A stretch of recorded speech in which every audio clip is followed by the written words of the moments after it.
రాబోయే 24 గంటల్లో కోస్తాంధ్ర, రాయలసీమలోని పలు ప్రాంతాల్లో అతి భారీ వర్షాలు పడతాయని ఐఎండీ అంచనా వేసింది. రేపు నెల్లూరు, తిరుపతి జిల్లాల్లో అక్కడక్కడ పిడుగులతో కూడిన మోస్తారు నుంచి భారీ వర్షాలు కురిసే అవకాశం ఉందని ఇప్పటికే వాతావరణ శాఖ పేర్కొంది.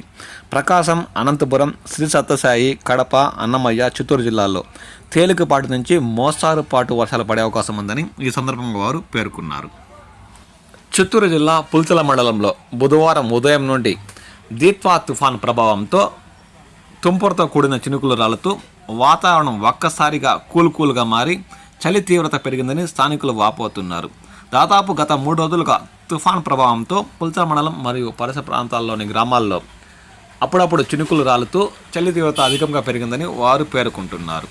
ఇక రాబోయే 24 గంటల్లో కూడా భారీ వర్షాలు కురిసే అవకాశం ఉందని ఇప్పటికే వాతావరణ శాఖ పేర్కొనడంతో ప్రజలు అప్రమత్తమయ్యారు.